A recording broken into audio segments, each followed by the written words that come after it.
السلام عليكم ورحمة الله وبركاته. بسم الله الرحمن الرحيم. الحمد لله رب العالمين، والصلاة والسلام على أشرف الأنبياء والمرسلين نبينا محمد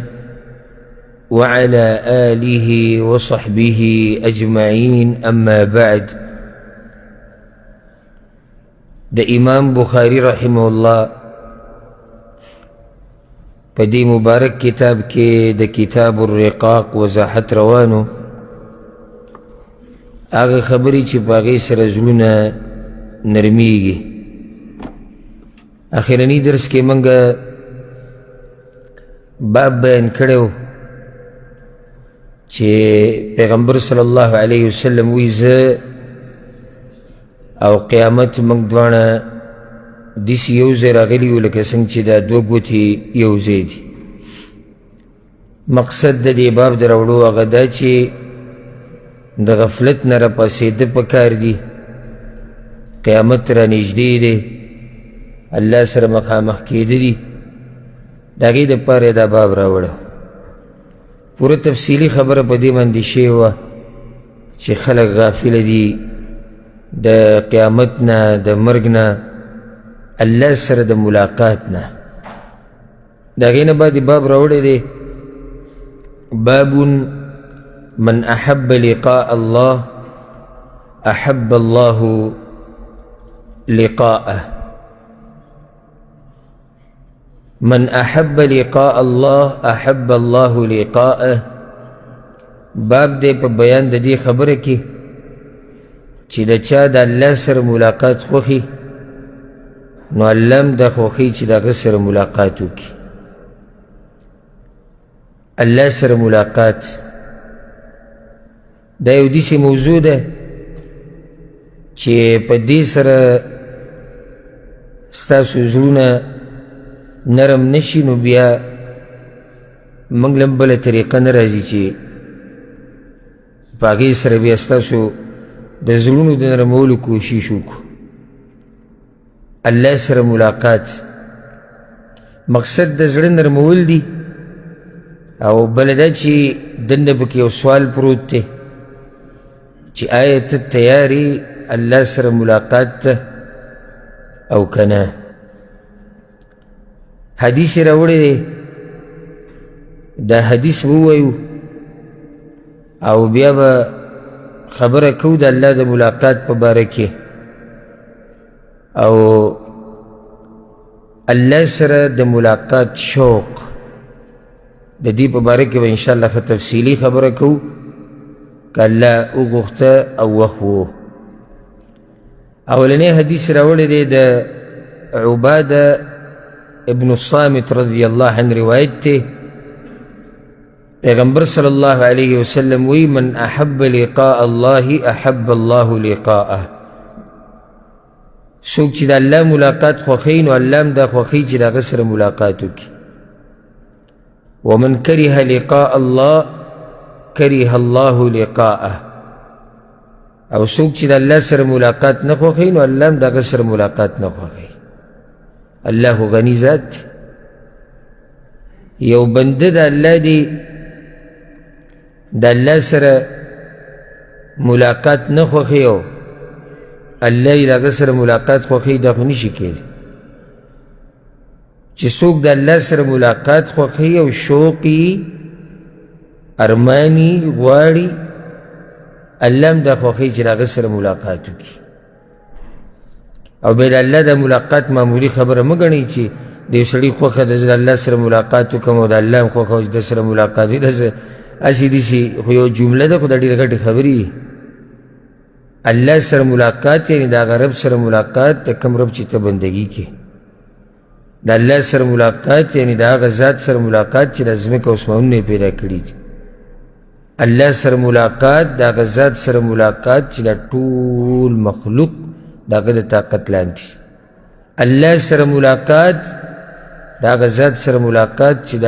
هغه خالق دی او د هغه نه علاوه چې څوک دي د ټول دغه مخلوقات دي. د معمولی خبره نه الله سره ملاقات. نو څوک چې د الله سره ملاقات خوښوي پیغمبر صلی الله علیه وسلم وی الله هم د هغه سره ملاقات خوښوي او څوک چې نه خوښوي الله هم نه خوښوي. الله غني ذات. قالت عائشة عائشة دوي رضي الله عنها او بعض ازواجه یا د پیغمبر په بیبیانو کې بلی بیبی دا خبره وکړه انا لنکره الموت یا رسول الله دا مرګ خو زموږ د ټولو بدي شي، یعنی د انسانانو طبیعت دا دی چې مرګ نه خوښوي، تکلیف پکې دی، دا د انسانانو طبیعت دی چې مرګ نه خوښوي.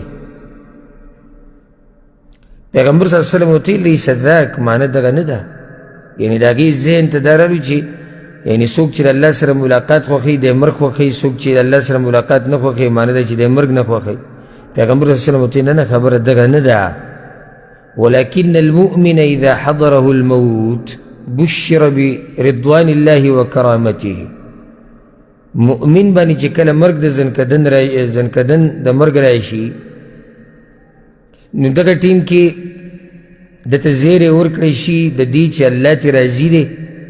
او د عزتونو او د نعمتونو زیری ورته ورکړی شي.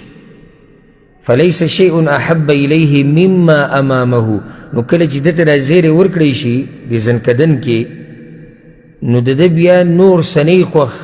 مګر هغه څه چې د ده مخې ته دي، یعنی سله چې دی روان دی، ځکه چې هلته د زیری ورکړو چې الله درنه راضي دی نو دی مطمئن شو چې الله تی راضي دی نو بیا خو الله سره ملاقات پکار دی او دغه نعمتونه یې خوښي. فاحب لقاء الله، بس د الله سره ملاقات خوښ شي، واحب الله لقاءه او الله خوښوي د ده سره ملاقات.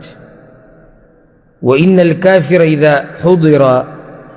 بشر بعذاب الله وعقوبته. او کافر باندې چې کله زنکدن د مرګ راشي نو دغه ټیم کې دته زیری ورکړی شي د الله د عذاب، کم عذاب چې د انتظار کوي، کمې سزاګانې چې الله دله ورکوي د هغې زیری وله ورکوي، نو بیا دې نه خوښوي هغه څه شی چې مخې ته دي، د پته ولګېده چې اوس په عذابونو باندې ورځم. فلیس شیء اکره الیه مما امامه. د ده یو شی دومره نه بدي کېږي دغه ټیم کې لکه څومره چې هغه څه بدي شي څه چې مخې ته دي. کریه لقاء الله، بس بیا د الله سره ملاقات هم بدي شي، لکه چې دی مخکې ځي خو د الله سره ملاقات کیي او الله ورته په غضب کې دی. لکه یو روایت کې راځي چې مؤمن ته وویلی شي چې ابشر بروح وریحان، تاله زیری درکو د خوشبیانو د نعمتونو د خوشحالو او د دې رب چې هغه تا ناراضي دی او په غضب کې نه دی. جهنمي ته ویلی کېږي تاله زیری درکو د عذابونو او د دې رب چې هغه تا ته په غضب کې دی، نو دی نه خوښوي چې د هغه رب سره بیا ملاقات وکړي. کریه لقاء الله وکریه الله لقاءه. چې کله د ده د الله سره ملاقات بدي شي بیا د الله هم د ده سره د ملاقات بدي شي. مؤمن باندې چې کله مرګ راشي که نه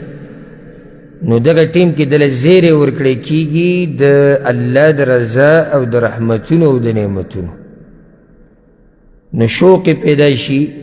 او زړه کېږي چې اوس څه وشوې د الله سره میلاو شو او غواړي چې هغه نعمتونه ویني کوم نعمتونه چې د په انتظار کې دي. کافر د ده په عکس باندې دی. نو دلته یو نصیحت مخکې له دې نه چې نورې خبرې وکړو، زمونږ په دې ژوند کې دا ټول د نیش نه چې کله موږ شته شو یو هغه مرحله وهل اتی علی الانسان حین من الدهر لم یکن شیئا مذکورا. یو وخت کې زما او ستا نوم هم چا نه اخیستو، دا چا ویم نه چې عبدالله به یي او اسحاق به یي او محمد به یي او خالد به یي او عبدالعزیز به یي، دا نومونه دا د سره چا وی نه چې داسې یو انسان به یي. مرحله دا راغله چې الله موږ شته کړو، د مور په خېټه کې موږ 9 میاشتې یا څه د پاسه یا څه کم دا موږ یو بل ژوند تېر کړی، هغه بله مرحله وه. د هغې نه بیا موږ نقل شو دې مرحلې ته چې موږ دنیا ته راغلو. دنیا ته رالو معنی د مور په خېټه کې چې موږ په دنیا کې وو خو دنیا ته د راتلو معنی د عام تعبیر خلک داسې کوي دنیا ته راغی معنی ده چې د مور د خېټې نه راووتو ښکاره شو دنیا ته دا بله مرحله ده بیا په دې پسې بله مرحله راځي هغه د دنیا نه آخرت ته تګ د دنیا نه آخرت ته تګ او د آخرت په پوړو کې اولنۍ پوړی هغه قبر دی برزخ دی بیا الله ته ودرېدلي بیا یا جنت ته یا جهنم دی دا زمونږ ټوله سلسله دې روانه ده نو په دې ټولو کې هغه مرحله چې انسان هغې ته ډېر په سوچ کې خو ژوندي زړه والی یادومه که څوک دا ووایي چې زه خو پکې نه یم نو تا نه یادوم زه ژوندي زړه والی یادوم که ستا زړه مړي ستا خبره نه کوم او هره خبره په ځان مه چسپان کوه چې کله ته د هغې لایق نه یې کله زه ووایم یو سړی به دا سوچ کوي نو کیدای شي چې ته هغه سړی نه یې چې دا سوچ کوي خطاب به زما هغه چا ته یا خبره زه د هغه چا په باره کې کوم چې هغه کې دا صفت یي هغه مؤمن چې هغه د ژوندي زړه خاوني هغه ټول دغه سوچي چې دا مرحله به څنګه وي او دا یو عظیمه مرحله ده دا نقل کېدی ډېر ناشنا دي د دنیا نه آخرت او کله چې پیغمبر صلی الله علیه وسلم وفات کېدو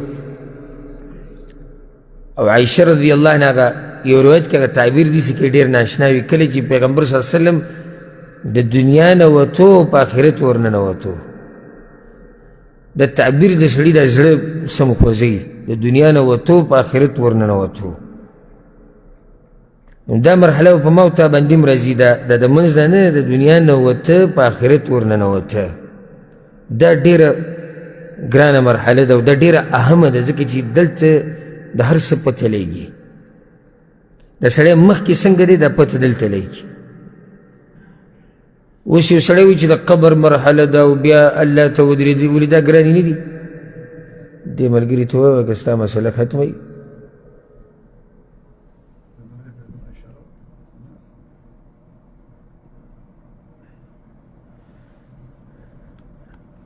نو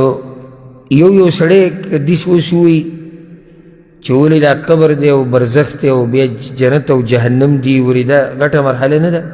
او ګران وخت نه ګران دی خو د هغې پته په دې کې لګي کله چې یو سړی د آخرت نه وځي دنیا نه وځي او په آخرت ورننوځي دلته د هر څه پته لګي نو چېرته سوچ دې کړی دی چې دغه وخت کې به څه کې د حدیث کې خو تا واورېدو او ډېر د خوشحالۍ حدیث هم دی ډېر د یرې هم دی چې زیری مؤمن ته وشي او هغه خوشحاله شي او هغه د الله سره ملاقات خوښوي خو آیا ته په دې کې یعنی دغه ټیم کې به ته د الله سره ملاقات خوښ کې دا سوال دی تا نه صرف حدیث اورېده او هغې ته خوشحالېده او څه ناشنا حدیث او څه فایدهمند حدیث سوال دا دی چې ته دې مرحلې ته تیارې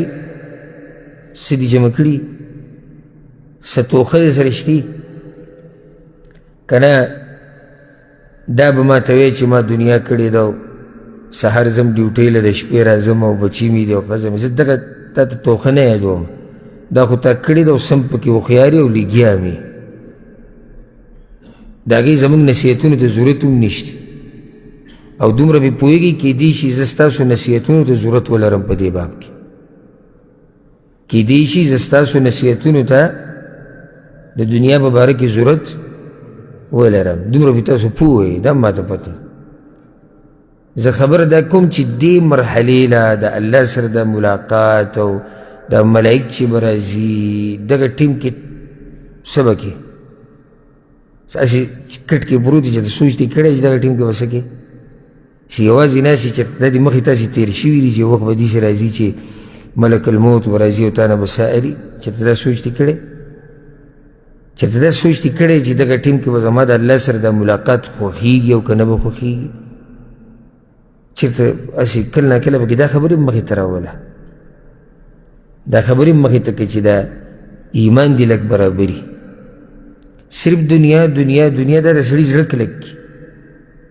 همیشه د دنیا خبرې همیشه په دنیا پسې منډې همیشه د دنیا والو سره ناسته پاسته دا د سړي زړه کلکوي نو کله داسې کار کوه چې لږ د دې دنیا نه سیټته کېږه مزدورۍ نه جدا یو ټیم د دنیا والا کم ملګري چې دي د دوی نه لږ ځان لکېږه د دنیا د موضوع نه لږ ځان لکېږه د ښځو او د بچو نه لږ ځان له یو کمره کې جومات کې یو ځي کې ستا د ایمان او تقوا پورې خبره چې ته څومره وخت الله له ورکوې بیا هغه ورکوه او په هغه ټیم کې دا سوچ کوو چې یعنې چې دا مرحله په ما راشي نو زه به د الله سره ملاقات خوښ کم او که نه اوس یو سړی خو دا وایي چې موږ ټول د الله سره ملاقات خوښوو تاسو خوښوئ د الله سره ملاقات کوي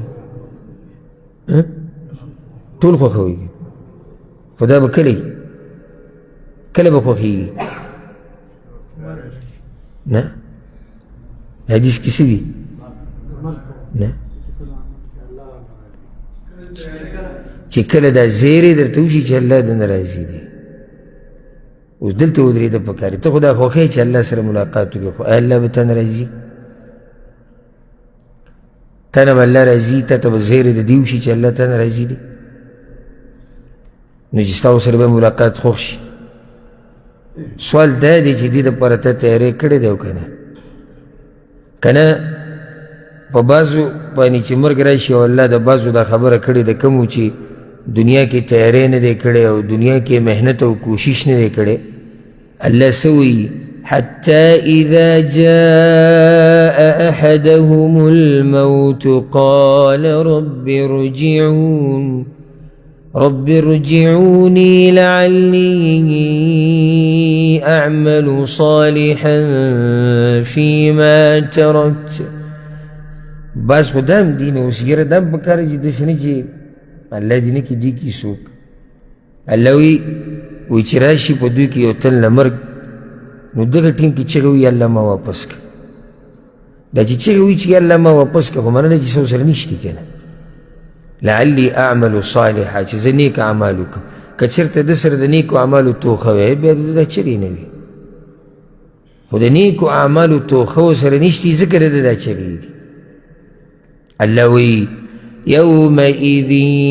يتذكر الإنسان وأنى له الذكرى هغه ورځ به انسان نصیحت قبلی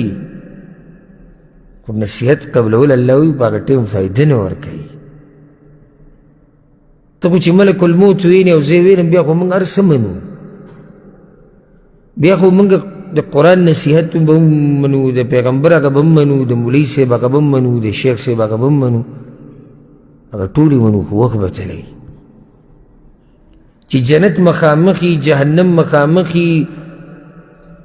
د قیامت په ورځ د محشر په ځمکه باندې چې څومره ولاړي دا ټول نصیحت قبلی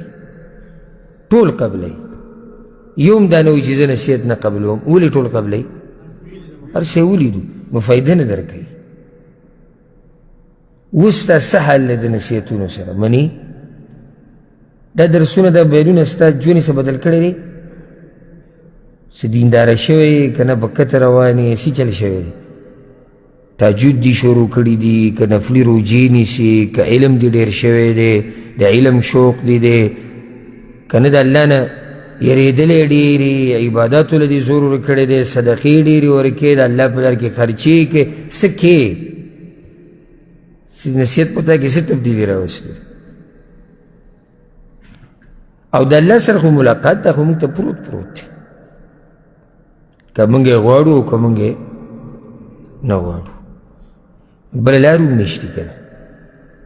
لکه که څوک دا وایي چې زه به بله لار ورشم چې هغه لار په هغه طرف باندې نه ځي په کوم ځي باندې چې الله سره ملاقات کوونکي ورځي داسې لار به کوم ځای کې پیدا کړي کوم د داسې لار ته که غواړې که نه غواړې الله ته به مخامخ کېږي ها بیا دا مخامخ کېږي چې دا دوه قسمه دي الله سره ملاقات خوښوي، الله سره ملاقات نه خوښوي. دا چې الله سره ملاقات نه خوښوي دوی به نه مخامخ کېږي الله ته. الله اکبر. ګوره دوی صرف دې حالاتو ته وګورئ چې الله سره مخامخ کېدل نه خوښوي او مخامخ کېږي. او بیا دې ته وګورئ چې الله هم د هغوی سره ملاقات نه خوښوي خو الله به ورته مخامخ کېږي د حساب کتاب دپاره. نو چې الله ورسره ملاقات نه خوښوي د ده سره به حساب کتاب څنګه وي؟ نور ملاقات خو دا خو دی که ته وایې چې زه بله څه طریقه پیدا کړم، نه نه، لازم به الله ته ودرېږو. قرآن کې یو آیت دی چې د چا زړه ژوندی که نه زړه، نو په الله د قسم خورم چې دا آیت لازم به تا راکاږي ودرېږي به دې کله چې د تلاوت کې، خو په شرط دی چې زړه دې ژوندی او په قرآن باندې پوه یې. که پوه نه یې ته بیا ودرېږي هم نه، او هسې تلاوتونه که کې او نه په معنی پوهې نه په ترجمه، نو په تا اثر نه کوي. هغه آیت ته دی الله وایي واتقوا الله واعلموا انکم ملاقوه. ویریږئ د الله نه او پوه شئ چې تاسو به د هغه الله سره میلاویږئ، لازم به میلاویږئ. دا فیصله د الله ده، ټولو ته دا ویلي واتقوا الله واعلموا انکم ملاقوه. ویریږئ د الله نه، تاسو به ټول الله سره ملاقات کوئ، الله ته مخامخ کېږئ. په بل ځای کې الله څه وایي؟ من كان يرجو لقاء الله فإن أجل الله لآت. څوک چې الله سره د ملاقات امید ساتي نو هغه نیټه را روانه ده، هغه نیټه زموږ د ټولو په ژوند کې را روانه ده. څوک دا ملاقات خوښوي که څوک یې نه خوښوي، خو یو وخت دی را روان دی. کیدای شي کال بعد ما او تا ملاقات وکړو د الله سره، کیدای شي میاشت بعد، کیدای شي ورځ بعد، کیدای شي یو څو ګنټې بعد، او کیدای شي یو څو منټه بعد زما او ستا ملاقات وي د الله سره. چا ته وخت لږ پاتې دی، چا ته ډېر پاتې دی، خو الله ته به مخامخ کېږي او د الله محکمې له به ورځي. او د سورة طه په اخره کې دا آیت دی چې الله سبحانه وتعالی وی دا ټول به زما خواله راځي یو یو، هر یو سره به زه یوازې یوازې ملاقات کو. دا خبره ډېره د یېرې ده. کله چې تا ته ګوره څوک داسې ووایي لکه پلار یا استاذ یا حکومتي ادارو کې مشر چې ته بیا ما سره یوازې میلاو شي، دا ډېره د یېرې خبرې چې ته بیا ما سره یوازې میلاو شي، چې عرش ورته ته وایي چې زه به تا سره ګوره یوازې ملاقات کوم. دې ټولو سره به یوازې ملاقات کوي، دې ټولو سره به الله حساب کوي. ځکه عبدالله بن عباس نه چې کله تپوس وشو چې دې ټولو سره به الله سبحانه تعالی په یو وخت کې څنګه حساب کوي، او دا دومره مخلوق، هغه ورته وایي دې ټولو له څنګه په یو وخت کې رزق ورکوي. کوم رب چې قادر دی ټولو له په یو وخت کې رزق ورکوي، هغه په دې قادر دی چې ټولو سره په یو وخت کې حساب وکړي. هلته څه ګرانه ده، خو حساب به کوي، موږ به ودرېږو الله ته. نو تا بیا تیار کړي څه دي؟ صرف امیدونه دي. حالانکه الله څه وایي؟ فمن كان يرجو لقاء ربه فليعمل عملا صالحا. څوک چې الله سره د ملاقات امید ساتي څه دي وکړي؟ ډډې دې ولګوي، عملونه دې وکړي. فليعمل عملا صالحا. کنه تش امیدونه به کوو چې الله سره ملاقاتي. کنه آیت شتي ترجمه موږ ته معلومه ده، دنیا له زور ورک. یا صرف دلته زما خبرې ګورې سپینې سپینې، ځکه چې زه الحمدلله ګورې چا نه دا حیا پکې نه کوم چې پلانې ناسته او لانې ناسته، څوک خفه کېږي الله دې خوشحاله کړي. کنه دې آیت مطلب دا دی چې صرف په دې مجلس کې او دلته په دې درس کې واه واه او سبحان الله والله او بس، او بیا په دې دروازو ځو قصه ختمه شو. دا مطلب دی نه. فمن كان يرجو لقاء ربه فليعمل عملا صالحا. نیک اعمال به کوې د کوم وخته پورې وعبد ربک حتی یأتیک الیقین د مرګ پورې به نیک اعمال کوي چې څوک الله سره د ملاقات امید ساتي او دا ملاقات به کېږي او سبحان الله هغه حدیث موږ څو پیرې ویلی هم دی بیان کړی هم دی هغه حدیث کې دا دی د عدی بن حاتم رضی الله عنه حدیث دی په صحیح بخاري صحیح مسلم کې ما منکم من احد الا وسیکلمه الله یوم القیامه په تاسو کې به د هر سړي سره الله خبرې کوي د قیامت په ورځ نو موته به کیم وي نمبر به زما ستا هم راځي او دقه شان اعلان به کېږي د قیامت په ورځ یاد یې کا ستا نوم به اخیستی کېږي او ستا د پلار نوم پلانې د پلاني زوی الله وایي را مخکې دې شي د ده نمبر دی دقه شان به دا نوم اخیستی کېږي او ته به الله ته ودرېږي او الله به سره په خپله خبرې کوي لیس بینه و بین الله ترجمان په منځ کې به ترجمان هم نه وي ډایرکټ خبرې به یې د الله سره او یو روایت کې ورسره دا هم راځي چې په منځ کې به پردې هم نه وي په منځ کې به پردې هم نه وي ډایرکټ خبرې به یې د الله سره دا ملاقات خو به زمونږ کېږي د الله سره او یو حدیث کې دا راځي پیغمبر صلی الله علیه وسلم وایي یو بنده به راوستی چې الله سره به ملاقات وکړي الله به ورسره خبرې وکړي په منځ کې به ترجمان نه وي ډایرکټ خبرې به وي الله به ورته ووایي وی پیغمبر مې نه و درلېږلی چې دا دین یې تا ته واضح کړی درلېږلی مې و که نه هغه وایي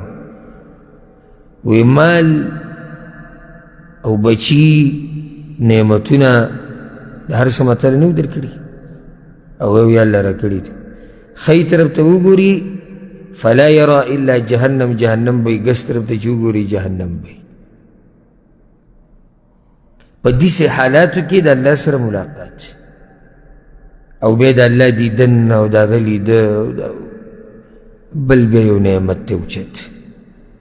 مقصد زما د دومره اوږدې خبرې هغه دا و چې د الله سره ملاقات دا دی که ته غواړې او که ته نه غواړې ملاقات په ټول کې خو هغه جدا مسله دی چې څوک دا ملاقات خوښوي د هغه ملاقات د الله سره بل شان دی او څوک چې نه خوښوي د هغه ملاقات د الله سره بل شان دی نور دا ملاقات دی د حدیث کې دا دی چې چاله د مرګ په وخت کې زیری ورکړی شي نو دی بیا د الله سره ملاقات خوښوي ګوره د الله ملاقات یا د الله د ملاقات امید دا به دوه قسمه یو په ژوند کې دویم د مرګ په وخت کې دلته د حدیث کې مراد د مرګ د وخت هغه دی اگر که د انسانانو طبیعت دا دی چې دوی د مرګ سره نه لګي د مرګ نه یریږي خو دا دینداره خلک چې کوم دي سره د دې چې دا مرګ د دوی په طبیعت کې هم د دې سختي نه دوی یریږي خو سره د دې الله سره د ملاقات انتهایی شوق ساتي او هغې باره کې به زه تاسو ته انشاءالله یو څو خبرې وکړم چې د نیکانو خلکو څومره شوق یې الله سره ملاقات او ما د نن نه تقریبا یو 8 کاله مخکې یو بیان کړی د الله سره د ملاقات شوق هغه بیان واورئ تفصیلا هغې کې ما دا ټولې خبرې ذکر کړي چې الله سره ملاقات د دې د شوق د څنګه ولې د څه دپاره دا ټولې خبرې هلته بیان شوي دي او دویم د الله د ملاقات سره شوق هغه د ځن قدم په دې وخت کې دی یعنی مؤمن چې دنیا کې دی د ده هم زړه کېږي سره د دې چې د مرګ نه یریږي لکه چې د مرګ یو سخته ده الله ته مخامخ کېده دي امتحان ده دا ټول د یریږي دی نه خو الله سره میلاوېده خوښوي او شوق یې چې کله به میلاوېږم الله سره او دویم قسم د الله د ملاقات شوق او خوښول هغه کم ټیم کې دي هغه د ځن کدن په وخت کې هغه د صفا پته ولګي چې الله رانه راضي دی او ځکه الله سبحانه وتعالی د دغه مؤمنانو باره کې خبره کړې ده په قرآن کې إن الذين قالوا ربنا الله ثم استقاموا هغه خلک چې دا خبرې کړې دي چې الله زمونږ رب دی په هغه ایمان راوړی دی بیا په دې خبر باندې د مرګ پورې مضبوط پاتې شوي دینداري کړې ده د مرګ پورې دینداره پاتې شوي دي تتنزل عليهم الملائكة د مرګ په وخت کې ملائک راځي دا هر چا له راځي خو مؤمن له ملائک د رحمت راځي او څه وایي دته ألا تخافوا ولا تحزنوا چې مه یېرېږئ او مه غمجنه کېږئ وأبشروا بالجنة التي كنتم توعدون او زیرې درکو د هغه جنت چې تا سره یې لوس کېدو نو چې دا قسمه خبرې ورته وکړې د به د الله سره ملاقات شوق نه وي صرف په دې خبره پاتې نه شوه نحن أولياؤكم في الحياة الدنيا وفي الآخرة دا ملائکو ته موږ ګوره ستاسو ملګري وو په دنیا کې هم ستاسو ملګري وو په آخرت کې هم ستاسو ملګري وو ولكم فيها ما تشتهي أنفسكم ولكم فيها ما تدعون او ستاسو دپاره په جنت کې هر هغه څه دي چې ستاسو نفس یې غواړي هر هغه شی به تاسو ته میلاویږي چې سره غواړي هغه به تاسو ته میلاویږي د زیرې ورته د مرګ په وخت کې ورکوي اخر دا دومره اوچت نعمتونه څنګه چې جنت کې دې څه غواړي هغه ورته میلاویږي جواب نزلا من غفور رحیم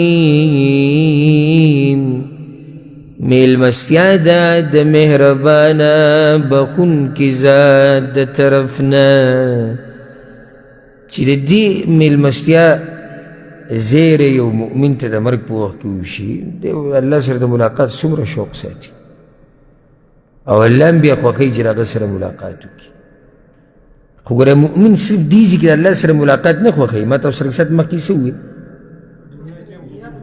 دنیا په ژوند کې هم خوښوي د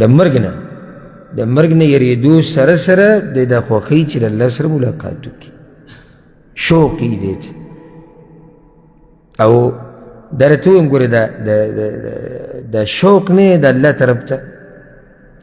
چې د الله سره میلاو شوې او ملاقات مې وکړه دا هسې ګوره په زړونو کې نه پیدا کېږي که ته دا وایي چې دا به زه په زور پیدا کړم دا شوق دا داسې نه راځي چې څو پورې زړه کې د ایمان برابر نه و که نه او څو پورې د الله نه نه یېرېدې دا صفت په تا کې نه پیدا کېږي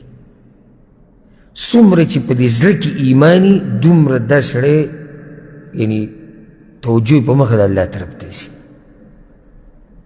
دا مؤمنان ولې ټول یو شان نه دي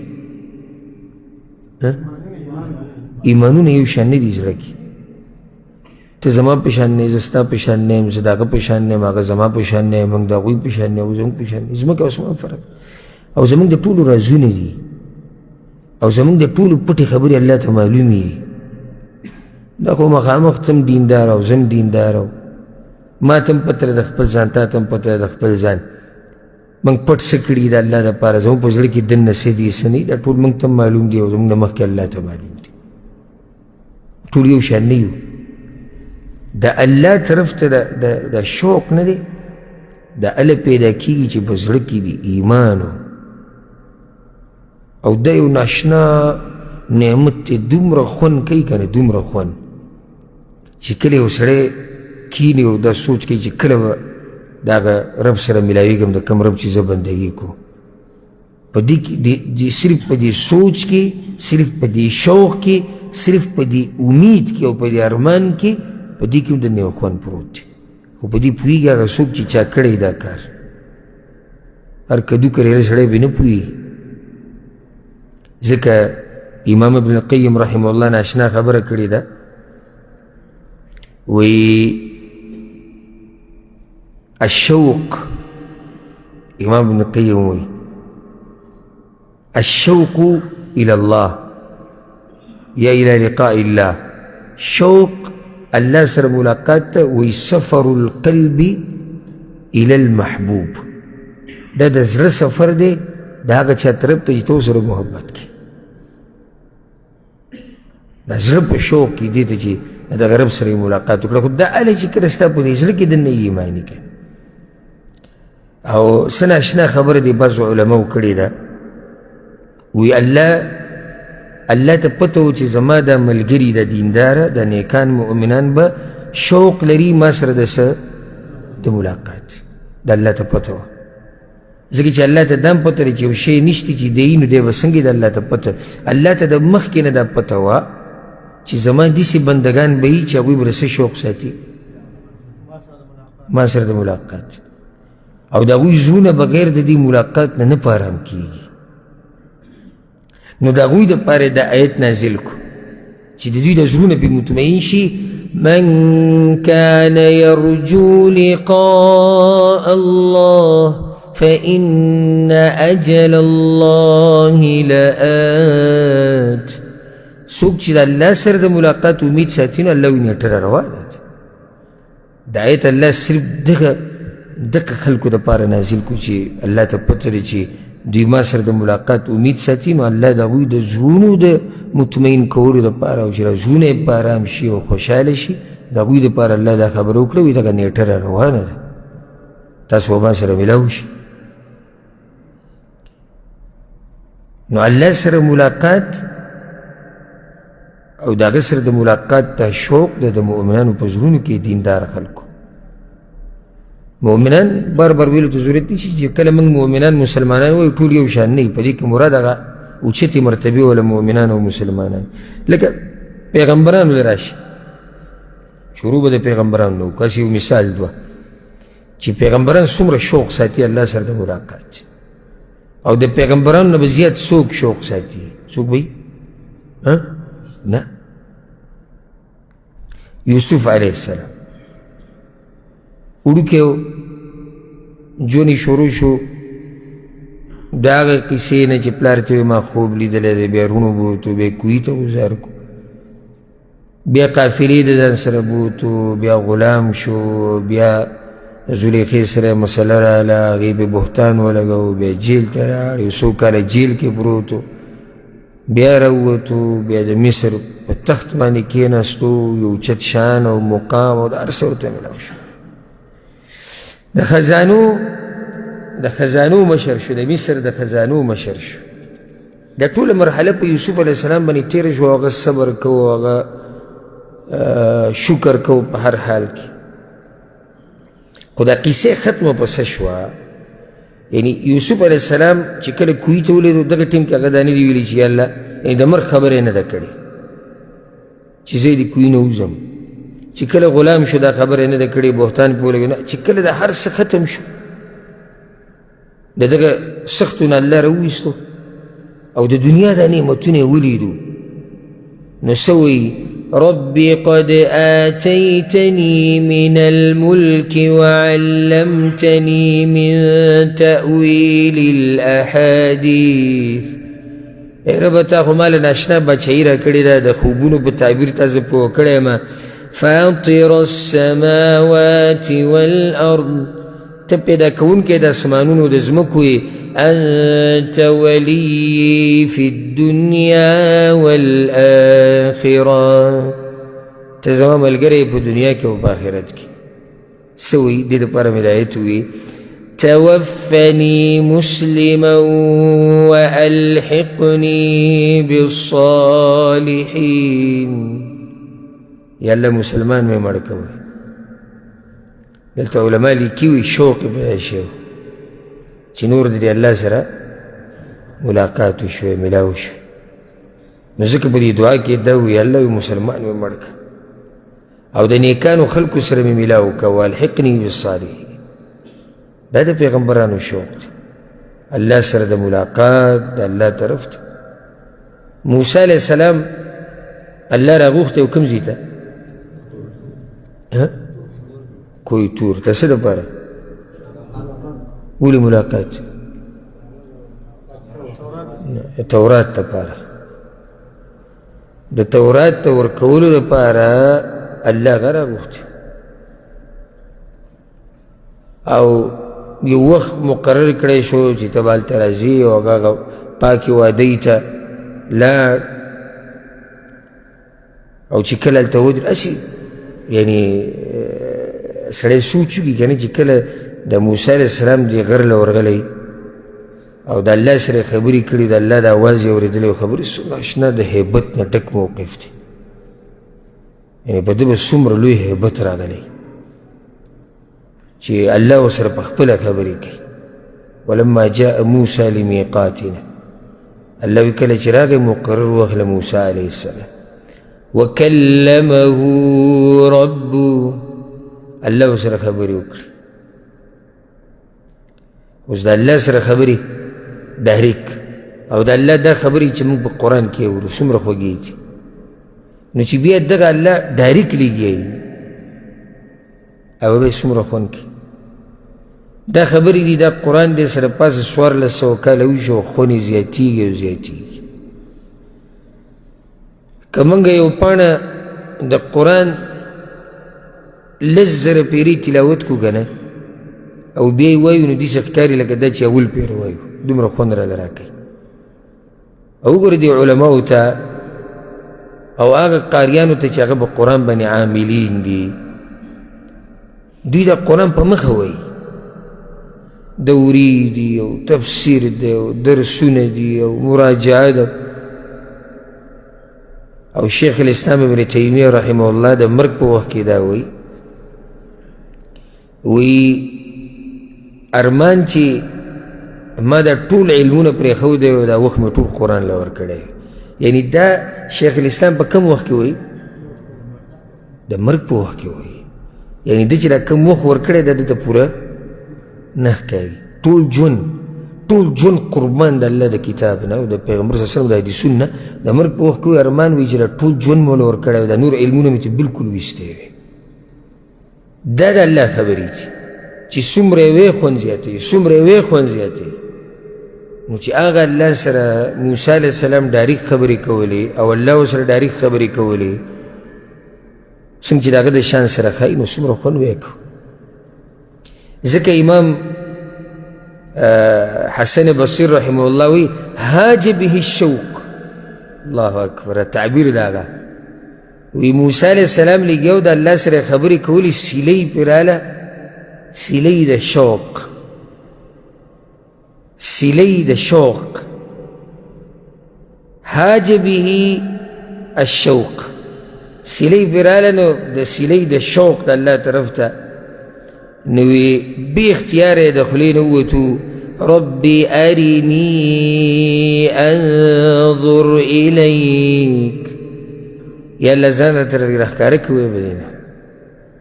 هغه خبرې دومره خوښې شوې نو چې د دې رب په لیدو کې به څومره خوني نو بې اختیاره د خولې نه ووتو ربي ارني انظر الیک الله ورته ویل لن تراني دا نشي کېدی دلیل یې په دا خو چې دې غر ته ګوره د الله د نور یو جلکي راښکاره شو او غر ریزه ریزه شو موسی علیه السلام بېهوشه شو دا د پیغمبرانو شوق دی الله سره ملاقات سبحان الله الله یو ټیم ښولی موسی علیه السلام ته وي دې ټیم له به راځي ټیم یې ورته ښولی چې دې ټیم له به راځي هغه د هغې نه مخکې لاړ د ټیم نه مخکې لاړ ولې شوق دا داسې دی لکه مؤذن چې له اذان نه کړی او ته جومات کې ناستې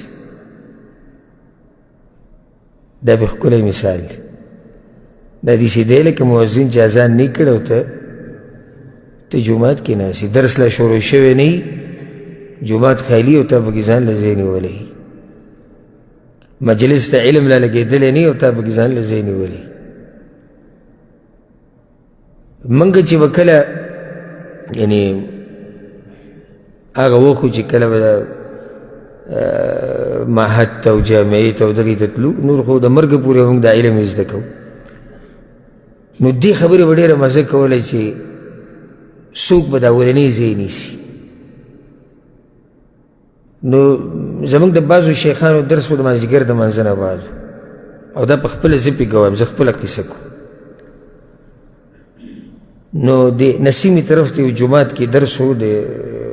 شیخ او هغه د امام ترمذي د سنن د دې شرح یې کوله مازدیګر منځه نه بعد د ماښامه پورې. نو زما زړه کې هم دا ومه زه به وختي ورسم چې د شیخ ته نږدې کښېنم. نو د مازدیګر د منځه نه نیمه ګنټه مخکې زه هلته ورسېدم او اودس مې وکړو چې ورننوتم ګیر چاپېره ټول کتابونه پراته دي، دلته ځای نیوی شوی دی. نو بیا به هغه شاته ځای مې راوشو. سبا له بیا دا کوشش مو دا کوو چې د هغې نه اوس وختي راشو، د هغې نه وختي راشو. دا یو شوق دی، یو شوق دی چې زه مخکې ورسېده. دا کوم سړی چې مخکې د رسېدو کوشش کوي دی هسې نه راځي، د ده خوښي هغه څه چې اورېده غواړي او څه چې به اورېدی کېږي د هغه خوښي ځکه دی مخکې راځي. اذان شوی نه دی په جومات کې ناست دی، ته اوس معمولي سړی ښکاري. او یو هغه دی چې وروسته را منډې وایي. مجلس د علم چې شروع شوی لا نه یو سړی مخکې ناست او ځان له مخکې د عالم خوا کې د هغه د کرسۍ په خوا کې د هغه د ناستې د زی په خوا کې ځای نیولی، د تاسو معمولي سړی ښکاري. موسی علیه السلام مخکې تللی. الله ورته وایي وما أعجلك عن قومك يا موسى. موسی ته خو ډېره تهدید یې وکړه مخکې راغلی. هغه دوه وجې ذکر کړي چې دا قوم را پسې شاته را روانو، او دویم وعجلت إليك ربي لترضى. یا الله تهدید مې وکړه چې ته رانه راضي شي. شوق الله سره ملاقات ته د پیغمبرانو هغه دا دی، د وخت نه مخکې د هغه مقرر وخت لځي. او سبحان الله یو بله خبره به ذکر کوم د موسی علیه السلام شوق الله سره ملاقات ته. سورة طه کې دغه خبره مو دام په سورة طه کې دا الله دې تپوس وکړو وما تلك بيمينك يا موسى. موسی وایي دا په ښي لاس کې دې څه نیولي دي؟ قال هي عصاي أتوكأ عليها وأهش بها على غنمي ولي فيها مآرب أخرى. یا الله دا خو زما مسا ده، دې ته زه ډډه لګوم، په دې زه پاڼې را شکوم، په دې زه ډېر کارونه کوم. ولي فيها مآرب أخرى، ډېرې فایدې پکې دي. د دې نه الله دا تپوس کړی چې دې کې څه فایدې دي؟ علما وایي د الله سره د خبرو ته ډېر شوق دا خبره هسې اوږده کړه، حالانکې جواب په دې کې کېدو وما تلک بیمینک یا موسی قال هي عصای، دا زما مثال ده. خو دومره یې خوښه وه دا خبره چې الله سره دا خبرې کېدی وي هي عصای اتوکأ علیها واهش بها علی غنمي ولي فیها مآرب اخرى. او لګیا دی نه غواړي چې دا خبرې ختمې شي. دا د پیغمبرانو د نیکانو خلکو شوق دی د الله طرف ته. او څنګه به د الله طرف ته د یو سړي شوق نه وي او دعوه د هغه الله د بندګۍ کوي او هغه ته سجدې لګي او د هغه طرف ته یې شوق نه وي. زمونږ پیغمبر صلی الله علیه وسلم له راشي، یعنې د هغه خو مونږ سیرت هم بیان کړی دی، درسونو کې ځای په ځای خبرې بیان شوي چې د هغې بیا تکرارولو ته ضرورت هم نشته. په صحیحینو کې چې هغه حدیث دی، په صحیح بخاري صحیح مسلم کې د ابو سعید الخدري څو پیرې موږ بیان کړی، پیغمبر صلی الله علیه وسلم خطبه وکړه آخري ورځو کې، او څه یې وویل؟ یو بنده له الله اختیار ورکړو چې دنیا غواړي او که نه الله سره ملاقات، وی هغه بنده له الله سره ملاقات ورکړو. نو ابوبکر صدیق رضی الله عنه په ژړا شو. خلکو تعجب وکړو چې دی اوس ولې ژاړي، دا خو پیغمبر صلی الله علیه وسلم د چا خبره کوي؟ نو بیا هغوی ته وروسته پته ولګېده فکان رسول الله صلی الله علیه وسلم هو العبد. هغه بنده چې پیغمبري تذکره کول هغه څوک و؟ هغه پیغمبر صلی الله علیه وسلم. دا د پیغمبرانو شوق دی د الله طرف ته. او ځکه عایشه رضی الله عنها وی پیغمبر صلی الله علیه وسلم په خپل ژوند کې دا خبره کړې و. دا حدیث به راشي، دا روان دی نږدې دی او کېدای شي بل درس کې بیان کړو. چې پیغمبر د هغه وخته پورې نه مري چې څو پورې ورته الله ځای جنت کې نه یې ښوولی او بل دا چې هغه له اختیار ورکړی کېږي. نو چې کله پیغمبر صلی الله علیه وسلم زنکدن و د هغه دا سر وی زما په دې غېږه کې پروت و او بېهوشه شو، بیا چې په هوش کې راغی وي دا سترګې اسمان ته کړي او دا ګوته اوچته نیولې وه او وی اللهم الرفیق الاعلی، یا الله هغه اوچت مجلس مې پکار دی. عایشه وی ما ته هغه حدیث رایت شو چې دې ټیم کې که څو الله اختیار ورکړی دی نو اذن لا یختارنا، موږ یې غوره نه کړو، موږ یې غوره نه کړو، الله سره ملاقات غوره کړو. نو مؤمن د شوق ساتي الله سره د محبت، شوق ساتي الله سره د ملاقات. عفوا خو بیا دا صرف خبره دغه پورې نه ده چې ته په خوله باندې وایې زما شوق دی، په دې به دلیل ښیې، پای کې به یو څو دلایل درته ذکر کړم. هر سړی چې وایي چې زما دا شوق دی چې الله سره ملاو شي دی به رښتینی ولې د هغه په بدن به راښکاره کېږي. بارک الله فیک.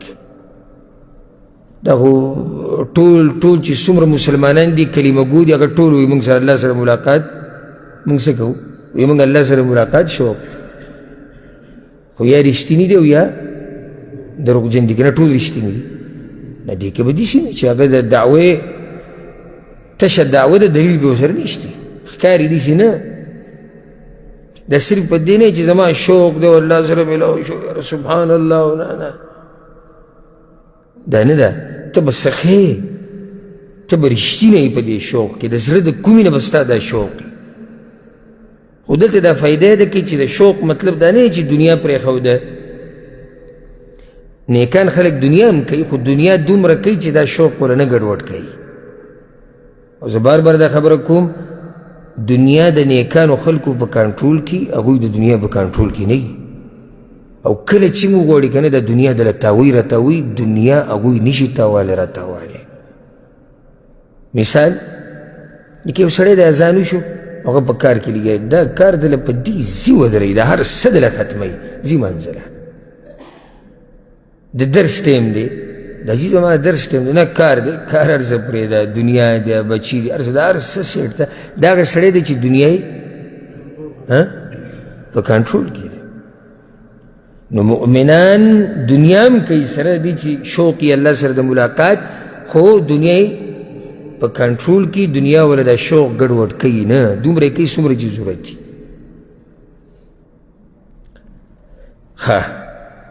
ما دا خبره کوله چې ته به په دې شوق کې څه یې رښتینی به یې، او څوک چې رښتینی یي الله یې منزل ته رسوي. زه پې ته یو دلیل ذکر کړم، ډېر ناشنا روایت ته ما بیان کړم د ښکاري سیرت درس کې یا عام درسونو کې. حدیث دی د شداد ابن الهاد رضی الله عنه. هغه یو بانډچي راغی په پیغمبر صلی الله علیه وسلم پسې، ایمان یې پرې راوړو. یا رسول الله زه ایمان راوړم، کلمې یې وویې. بانډچي او ساده خلک الله سورت التوبه کې ویلي وي چې کفر کې هم ښه سخي، دینداره به کې هم ښه اوچت دینداره شتي وي. دې بانډچي ایمان راوړو، بیا د پیغمبر صلی الله علیه وسلم سره د هغه تابعداري شروع کړه. بیا ورته زه هجرت کوم. پیغمبر صلی الله علیه وسلم بعضو ملګرو ته وصیت وکړي د خیال کوئ. بیا یو موقع راله چې پیغمبر صلی الله علیه وسلم یو غزالت و، دا بانډچي ورسره ولاړ، هغه غزاله لاړ. ګوره رښتینی مؤمن ته یو څه تشې د خولې دا خبرې، د خولې دا خبرې ډېرې دي، خو دې بانډچي ته ګوره. دې په هغه جنګ کې شریک شو، چې کله دا جنګ ختم شو پیغمبر صلی الله علیه وسلم ته او مؤمنانو ته ډېر غنیمت میلاو شو. نو پیغمبر صلی الله علیه وسلم په صحابه کرامو باندې دا غنیمت تقسیم کو، د ده برخه پکې هم جدا کړه. ملګرو له هغه ورکړو. خو دې پیغمبر صلی الله علیه وسلم په هغه کسانو کې مقرر کړی چې د دې مسلمانانو څوکۍ یې کوله، شاته ولاړو چې څوک پې حمله ونه کړي. نو دې له پوره نه و خبر چې دننه څه کېږي څه نه کېږي، دې هلته ولاړ دی. راویې غوښتو یې راځه، چې راغه ملګرو ته یې دا واله مال غنیمت دی پکې سامانونه دي هر څه دي هغوی ما هذا داسې دي قسم قسمه لك النبي صلی الله علیه وسلم وی دا پیغمبر صلی الله علیه وسلم تقسیم کړي ستا برخه کې دا رسېدلي ساده مؤمن سړی و الله اکبر ګوره دا صدق درته وایم د زړه د کومې نه دینداري د ژبې نه دینداري پرېږدئ دا منافقت چې په کوم سړي کې د هغه دینداري د ژبې نه زړه ته نه کوزېږي هغه د خپل مال غنیمت راواستو پیغمبر صلی الله علیه وسلم پسې راغی ویا رسول الله ما هذا پیغمبر صلی الله علیه وسلم ورته قسمته لك دا خو ما تقسیم کړی ستا برخه ده که ما على هذا اتبعتك یا رسول الله زه خو د دې دپاره ستا ملګری شوی نه یم چې ته ماله غنیمتونه راکړې زه خو د دنیا دپاره نه یم ملګری شوی داسې دي ولكن اتبعتك على ان ارمى الى هاهنا زه خو دې دپاره تا سره روان وم چې څوک مې په غشي باندې په دې ځي وولي زه خو دې دپاره راوتم زه په دې څه کوم څه ناشنا ایمان دی نو چې په دې مې څوک وولي نو مړ به شم نو جنت ته به ځم پیغمبر صلی الله علیه وسلم ورته ویل که رښتینی یې الله به درله دا خبره پوره کړي بیا څه وخت تېر شو جنګ ونښتو دی پکې هم ورغی کله چې دا جنګ ختم شو ملګري را جمع کول هغه بنډې چې پکې خلکو راوچت کړی د پیغمبر صلی الله علیه وسلم خواله راوست یا رسول الله وی دغه پلانی چې وکتو نو وی قد اصابه سهم حيث اشار کوم ځای ته چې ګوته نیولې وه هغه ځای کې غشی لګېدلی پیغمبر صلی الله علیه وسلم وی هو هغه دی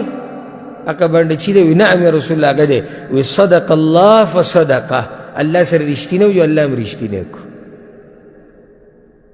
شوق د الله سره د ملاقات داسې د ژبې خبرې نه دي صرف ارمان څه مزه کوي او عمل نشته دې ته وایي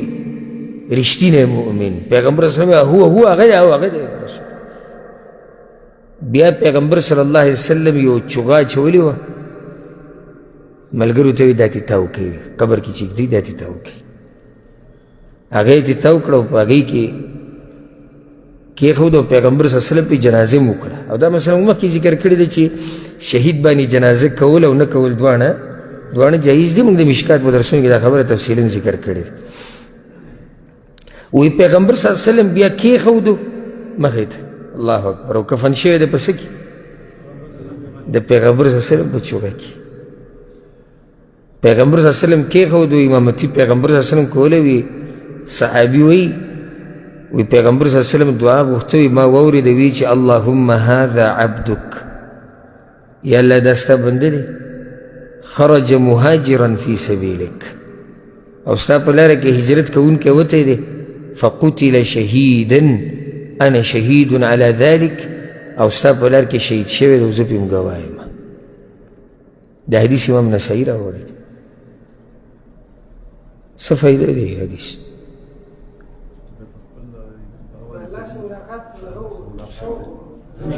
صرف شوق رښتینی و خبره ټوله ما دې پورې وکړه یعنی پیغمبر صلی الله علیه وسلم ولا مال غنیمت ورکوي یا رسول الله ما هذا څه ناشنا ایمان چې سړی دا منظر ذهن کې راولي که دغه جوړ کړي یا رسول الله داسې دي قسمته لك وی دا خو ما تاله در کړي ستا برخه ده ما على هذا اتبعتک زه خو دې دپاره نه یم راغلی ما خو تا سره ملګرتیا دې دپاره خو نه وه کړې چې ما له به غنیمت راکړي زه خو دې دپاره راغلی وم چې څوک مې په دې مرۍ کې وولي چې زه مړ شم او جنت ته لاړ شم اوکه شام شو تاسو ته یو بله خبره ذکر کوم د فایدې دا سړی د تراجمو چې څومره کتابونه دي لکه تراجم معنا کتابونه چې هغې کې د صحابه کرامو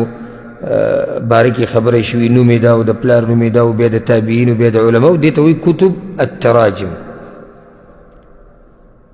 په دې ټولو کتابونو کې چې څومره دي د دې سړي نوم پکې نشته نوم یې معلوم نوم یې نه دی معلوم، قصه معلومه ده خو سړی نه دی معلوم. الله اکبر. تاسو ما یو پیر ویلو، ما ډېر خلک په دې ځمکه ګرځي څوک یې نه پېژني، په اسمانونو کې ډېر معروف وي. اوس د دومره غټ انسان د ده ګوره نوم نه دی معلوم. او نن سبا چې راشي یو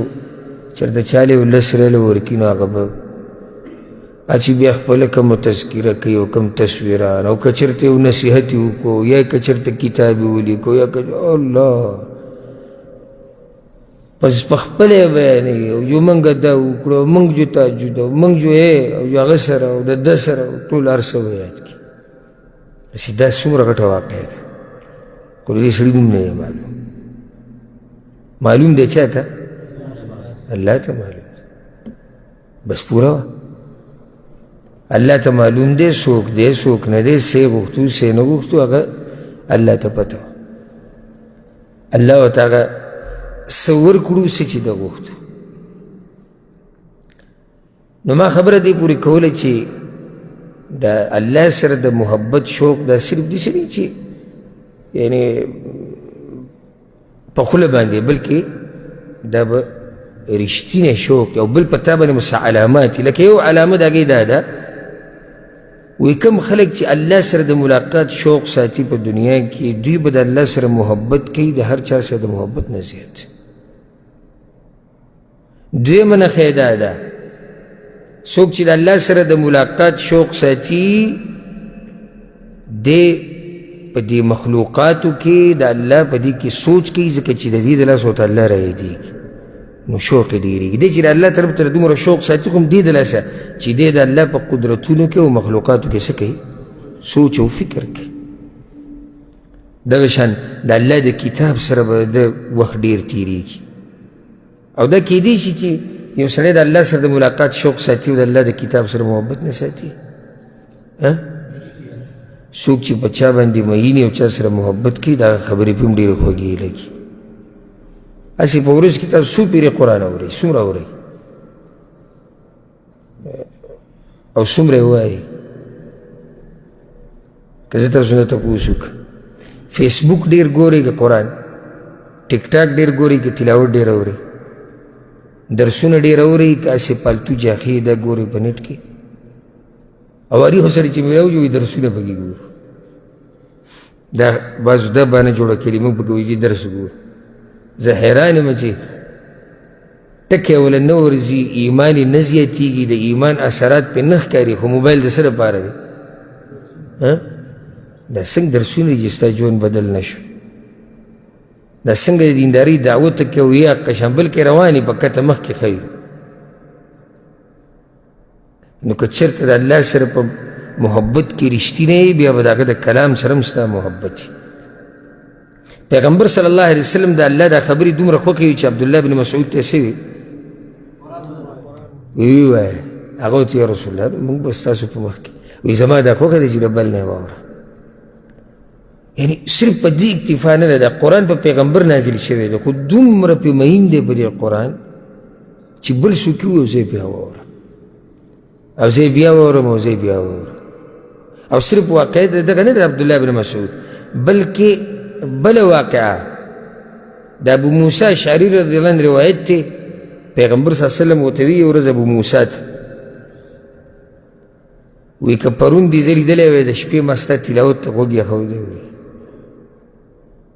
تا له خو الله وایي ډېر خوږ اواز درکړی، هغه تلاوت کو خبر نه و غوږ ورته چا ایښودی؟ پیغمبر صلی الله علیه وسلم ایښودی. دومره مین و هغه په قرآن باندې. او عکرمه ابن ابي جهل رضی الله عنه هغه به دا قرآن راواغستو او په دې خپل مخ به یې کېښو، په تندي او په ژړا به شو کلام ربي کتاب ربي. ډېرې مینې نه به یې نیولی و دې مخ سره، دا خو زما د الله کلام دی، دا خو زما د رب کتاب دی. او عثمان بن عفان رضی الله عنه اشنا خبره کړې ده، وی لو طهرت قلوبکم ما شبعت من کلام الله. که چېرته دا زړونه ستاسو صفا شوی د ګناهونو نه، په دې قرآن به ماړه نه شئ، خو د تاسو چې ماړه شوي نو زړونو کې هم څه چل دی. دا هغه ډېره ناشنا تله یې ښودې ده. نه د تلاوت اورېده شتي نه کول شتي دا حقیقت دی که څوک به خفه کېږي ځانله دی خفه شي خو دا حقیقت دی دغه شان څوک چې له الله سره د ملاقات شوق ساتي دی هر وخت الله یادوي ځکه چې دې ته پته دی چې قرآن کې دا دي فذکروني اذکرکم الله وایي ما یادوي زه به تاسو یادوم نو چې یو سړي د دا شوق دی الله سره د ملاقات نو دی دا غواړي چې الله ما یاد کړي او غاله کېږي چې کله دی راولګي او څوک یاد کړي الله یاد کړي دغه شان نیکان خلک کوشش دا کوي کوم چې الله سره د ملاقات شوق ساتي چې الله ته نږدې شي ځکه چې الله ته نږدې شي نو الله ورته ور نږدې کېږي او ځکه یو حدیث کې راځي الله وایي حدیث قدسي دی وایي څوک چې په ما پسې را رواني په داسې دغه کې لکه چې تیز تیز ګامونه علي یا په ارام یا را رواني زما طرف ته الله وایي اتیته هروله زه منډه وام د هغه طرف ته یعنی یو بنده چې الله طرف ته روان دی ښه په ارام روان دی الله څه کوي منډه وایي د هغه طرف ته راشي نیکان خلک دقه شان د الله طرف ته ور رواني ځان نږدې کوي چې الله راته رانږدې شي والسابقون السابقون أولئك المقربون قیامت پر ورځ ګوره د خلکو درې قسمه دي درې قسم خلک دي ګوره مشهور خو دا دی چې جنتیان جهنمیان نه سوره واقعه کې څو قسمه دي درې سابقون أصحاب اليمين أصحاب الشمال السابقون الله ته نږدې بیا جنتیان عام جنتیان او بیا جهنمیان نو کم خلک چې الله سره د ملاقات شوق ساتي هغوی الله ته نږدې کېدو کوشش کوي دغه شان کم خلک چې الله سره د ملاقات شوق ساتي نو هغوی د دنیا په دې خوندونو کې نه ورننوځي ولې د څه نه غافله کېږي الله سره د ملاقات د شوق د هغه وخته پورې ستا په زړه کې صحیح نشي راتلی چې څو پورې دنیا دی په د خپل ورغوي کې نه یې ساتلي او چې دا دنیا دې زړه ته کوزه کړه زه د لیکل در کوم ته د دې دنیا نه بیا وتنه غواړې تا له خو دومره خوند در کړی دی چې د مرګ نوم اورېده او په تا دا سوچ راشي چې جیداد او ځمکه او بچي او ښځې او دا هر څه دومره تا له خوند در کړی الله سره به د ملاقات شوق ته څه وساتي دغه شان کوم خلک چې الله سره د ملاقات شوق ساتي هغوی په دې منځونو کې الله وایي عجزه یي منځونو کې عجزي خشوع اطمینان سکون واستعینوا بالصبر والصلاة وإنها لكبيرة إلا على الخاشعين الذين يظنون أنهم ملاقو ربهم وأنهم إليه راجعون په منځ کې د کومو مؤمنانو په منځونو کې خشوع کوم مؤمنان چې دا یقین ساتي چې دوی الله ته واپس کېدونکي دي او د الله سره ملاقات کوونکي دي نو دا علامات مې دې دپاره ذکر کړو که نه چې دا خبره صرف د دغه نه ده د ژبې او د خولې نه ده چې زما جي شوق د الله سره د ملاقات نه د هغې دپاره څه علامات چې په تا باندې راښکاره شي چې پته خو ولیکن چې او دا سړی په رښتیا نو سحر ماښام د الله په نافرمانیانو کې او په دنیا پسې کته بره کته بره د دې نه به موږ څه نتیجه راوباسو دا نتیجه به ترې راوباسو چې دا سړی په شوق کې د الله سره ملاقات ته څوک ترې نتیجه راوباسي څوک یې راوباسي موږ خو چې څه وینو که نه د هغې نه بعد به فیصله وکړو چې او دې سړي کې دا صفت دی وګوره دې سړي دا کار کړی دی وګوره د دې کردار ته وګوره د دې تقوا ته وګوره د دې علم ته وګوره د دې عباداتو ته د هغې نه پته لګي چې دا سړی الله ته په شوق کې دی نو په دې باندې به اکتفا وکړو په دې باب کې دوه حدیثونه پاتې شو دواړه واضح دي انشاءالله دا دواړه حدیثونه به پر روان درس کې ووایو او نور موضوع موږ پوره کړه وضاحت وشو سنسه صرف دا دوه حدیثونه دي ترجمه به کوو د هغې نه بعد بیا یو ناشنا باب دی باب سکرات الموت د مرګ زنکدن او سخته د هغې په باره کې به امام بخاري باب راوړی دی الله سبحانه وتعالی دې موږ ټولو باندې خپل رحم وکړي او الله سبحانه وتعالی دې د زنکدن سختې موږ ته اسانې کړي او د زنکدن په وخت کې الله موږ ټولو ته د جنت زیری راکړي هذا والله أعلم وصلى الله وسلم على نبينا محمد وعلى آله وصحبه أجمعين.